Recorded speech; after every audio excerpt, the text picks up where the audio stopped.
আমন্ত্রণ দেশ বাংলায়, সঙ্গে আছি আমি শাহিনুর। সাথে শ্রোতে সংবাদ শিরোনাম। অনলাইনে ইলিশ মাছ সরবরাহে প্রতারণার অভিযোগ, উদ্যোক্তাদের তালিকা করে নিবন্ধনের দাবি মৎস্য বণিক সমিতির। এবং শেরপুরের গারো পাহাড়ে ভেষজ উদ্ভিদ বাসক বাগানে 3 বছরে সংগ্রহ হয়নি পাতা, শিগগিরই নিলাম জানালো বন বিভাগ।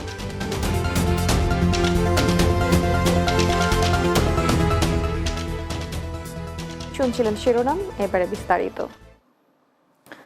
চাঁদপুরের ইলিশের সুখ্যাতি থাকায় চাহিদা রয়েছে সবসময়ই। বর্তমানে ডিজিটাল সেবার ব্যবহার বাড়ায় দেশে এবং বিদেশে বিভিন্ন স্থানে ক্রেতাদের চাহিদা মতো ইলিশ মাছ সরবরাহ করছেন অনলাইন প্ল্যাটফর্মের উদ্যোক্তারা।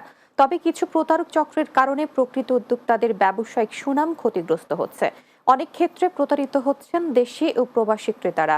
অনলাইন উদ্যোক্তাদের তালিকা করে নিবন্ধনের দাবি মৎস্য বণিক সমিতির। চাঁদপুর প্রতিনিধি রহমান রুবেলের পাঠানো প্রতিবেদন জানাবেন সুরাইয়া সীমা। মাছের রাজ্যে ইলিশের ব্র্যান্ডিং জেলা হিসেবে চাঁদপুরকে বলা হয় ইলিশের বাড়ি। আজকাল অনেকেই অনলাইন প্ল্যাটফর্মের মাধ্যমে চাঁদপুরের ইলিশ সরবরাহ করে থাকেন। ফেসবুক পেজ থেকে অর্ডার করলেই ক্রেতারা দেশ বিদেশে যে কোনো প্রান্তে বসে কাঙ্ক্ষিত ইলিশের ডেলিভারি পাবেন। ঝামেলামুক্ত এই ব্যবস্থা ক্রেতাদের মাঝেও বেশ সমাদৃত। তবে অনলাইনে কিছু অসাধু চক্র ক্রেতাদের সাথে করছে প্রতারণাও। দামে কম সহ লোভনীয় অফারে ক্রেতাদের আকৃষ্ট করে অগ্রিম টাকা নিয়ে ইলিশ না পৌঁছানোর অভিযোগ রয়েছে। এসব ভুয়া অনলাইন বিক্রেতারা চাঁদপুরে মৎস্য আড়তের ভিডিও, ছবি ও প্রতিষ্ঠানের সাইনবোর্ড ব্যবহার করায় অনেক সময় তাদেরকেও বিড়ম্বনায় পড়তে হচ্ছে। কম দেখে অর্ডার দেন, তাহলে আপনাদের টাকা তারা মেরে দেবে, কিন্তু এই হিসাবে আমরা চাঁদপুর মাছঘাটে অনেক ব্যবসায়ীরা আপনার প্রশ্নবিদ্ধ হচ্ছি।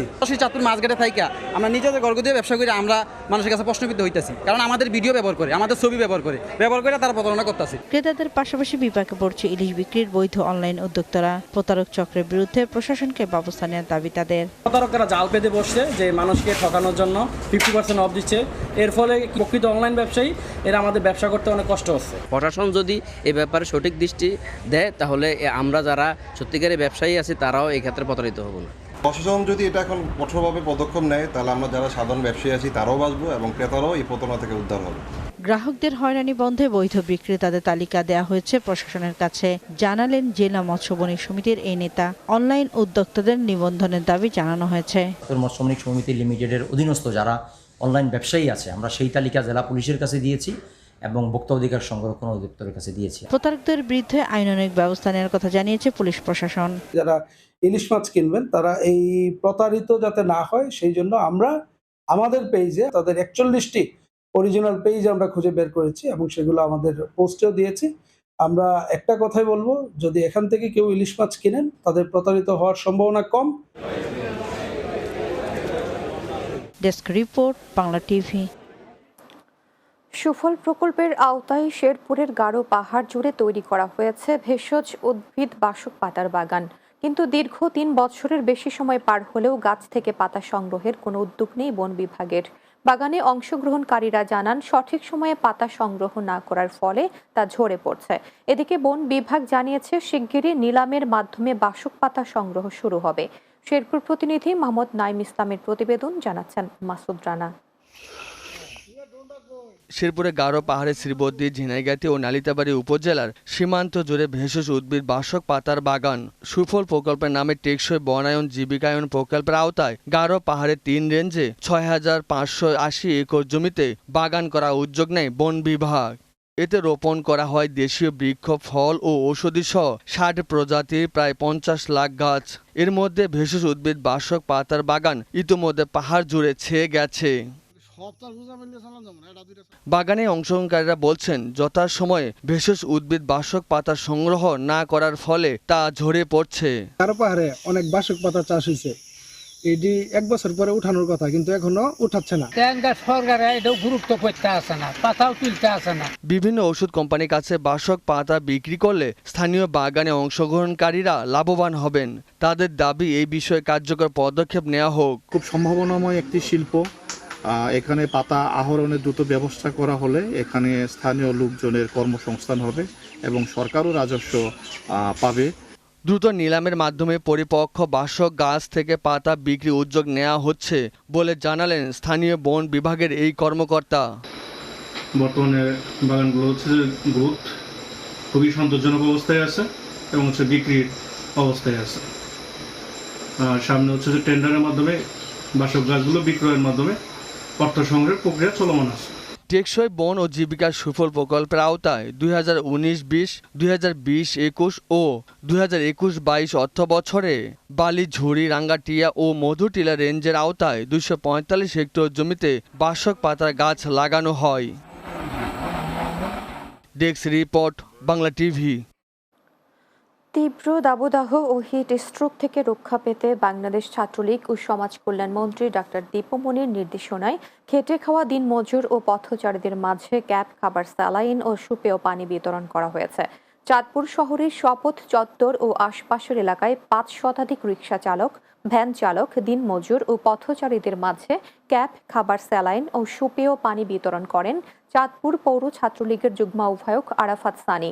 এ সময় পৌর ছাত্রলীগের বিভিন্ন পর্যায়ের নেতাকর্মীরা উপস্থিত ছিলেন।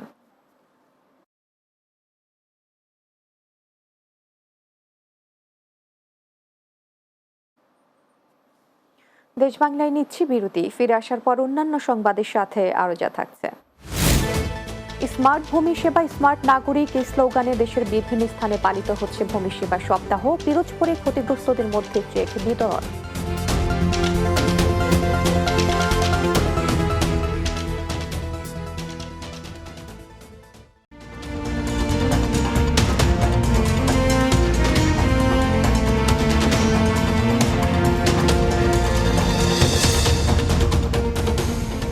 বিরতির পর দেশ বাংলায় স্বাগত আরো একবার। স্মার্ট ভূমি সেবা, স্মার্ট নাগরিক এই স্লোগানে দেশের বিভিন্ন স্থানে ভূমি সেবা সপ্তাহ অনুষ্ঠিত হয়েছে। পিরোজপুরে ভূমি সেবা সপ্তাহে ভূমি অধিগ্রহণে ক্ষতিগ্রস্ত 20টি পরিবারের মাঝে প্রায় 45 লক্ষ টাকার চেক বিতরণ করা হয়েছে। উপজেলা ভূমি অফিস প্রাঙ্গণে জেলা প্রশাসক মোহাম্মদ জাহিদুর রহমান ক্ষতিগ্রস্ত পরিবারের হাতে চেকের টাকা তুলে দেন। এদিকে কিশোরগঞ্জের কটিয়াদি উপজেলা হলরুমে অনুষ্ঠিত আলোচনা সভায় বক্তব্য রাখেন উপজেলা সহকারী কমিশনার ভূমি তামারা তাসবিহা, উপজেলা নির্বাহী কর্মকর্তা ওয়াহিদুজ্জামান। অন্যদিকে গাজীপুরের কালীগঞ্জ ভূমি অফিস সহ স্থানীয় 4টি ইউনিয়ন ও 1টি পৌর ভূমি অফিসে ভূমি সেবা সপ্তাহ কর্মসূচি চলবে। উপজেলা সহকারী কমিশনার ভূমি নুরি তাসমিন উর্মির সভাপতিত্বে বক্তব্য রাখেন উপজেলা নির্বাহী কর্মকর্তা এস.এম. ইমাম রাজি টুলু। ঈশ্বরদী উপজেলা নির্বাহী অফিসার কার্যালয়ের সম্মেলন কক্ষে সহকারী ভূমি কমিশনার শাহাদাত হোসেনের সভাপতিত্বে বক্তব্য রাখেন উপজেলা নির্বাহী কর্মকর্তা সুবীর কুমার দাস সহ অন্যান্যরা। চাঁপাইনবাবগঞ্জে শুরু হয়েছে 3 দিনের কৃষি প্রযুক্তি ও পুষ্টি মেলা। জেলা প্রশাসকের কার্যালয়ের সামনে বঙ্গবন্ধু চত্বরে জেলা মেলার উদ্বোধনী অনুষ্ঠানে প্রধান অতিথি ছিলেন সংসদ সদস্য আব্দুল ওদুদ। জেলা প্রশাসক এ.কে.এম. গালিব খানের সভাপতিত্বে অনুষ্ঠানে বক্তব্য রাখেন অতিরিক্ত জেলা প্রশাসক আহমেদ মাহবুব উল ইসলাম, সদর উপজেলা কৃষি কর্মকর্তা সঞ্জয় কুমার সরকার সহ অন্যরা। কৃষি সম্প্রসারণ অধিদপ্তরের আয়োজনে অনুষ্ঠিত মেলায় 18টি স্টলে আম সহ বিভিন্ন কৃষিপণ্য প্রদর্শন করা হচ্ছে। আগামী 12 জুন বিকেল পর্যন্ত মেলা চলবে। এদিকে হবিগঞ্জের মাধবপুর উপজেলায়ও কৃষি প্রযুক্তি মেলার উদ্বোধন করা হয়েছে।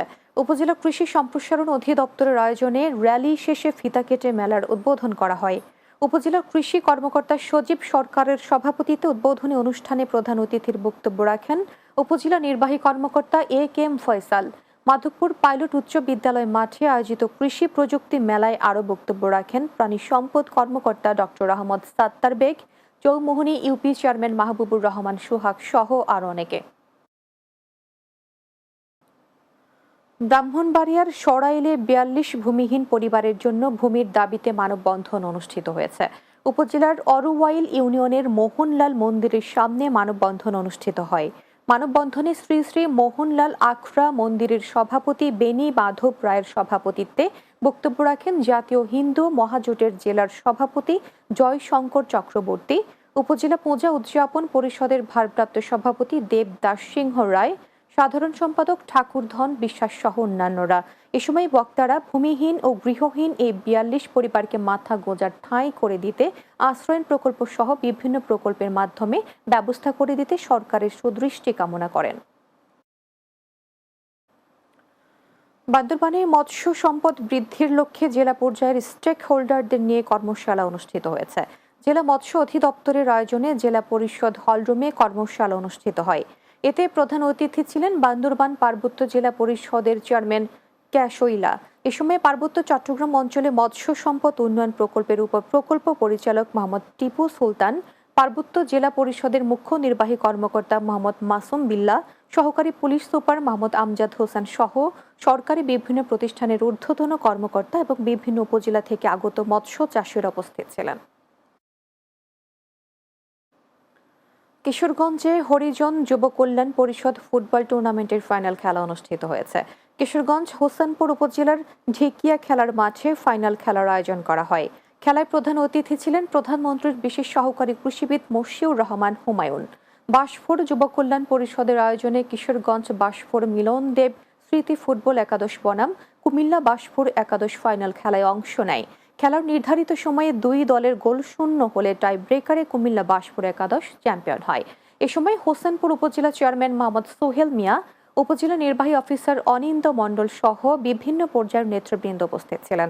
পরে অতিথিরা বিজয়ীদের হাতে পুরস্কার হিসেবে একটি ফ্রিজ তুলে দেন।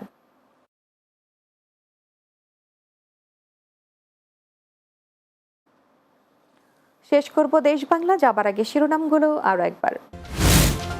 অনলাইনে ইলিশ মাছ সরবরাহে প্রতারণার অভিযোগ, উদ্যোক্তাদের তালিকা করে নিবন্ধনের দাবি মৎস্য বণিক সমিতির। শেরপুরের গারো পাহাড়ে ভেষজ উদ্ভিদ বাসক বাগানে ৩ বছরে সংগ্রহ হয়নি পাতা, শিগগিরই নিলাম জানালো বন বিভাগ। এবং স্মার্ট ভূমি সেবা স্মার্ট নাগরিক এই স্লোগানে দেশের বিভিন্ন স্থানে পালিত হচ্ছে ভূমি সেবা সপ্তাহ, পিরোজপুরে ক্ষতিগ্রস্তদের মধ্যে চেক বিতরণ।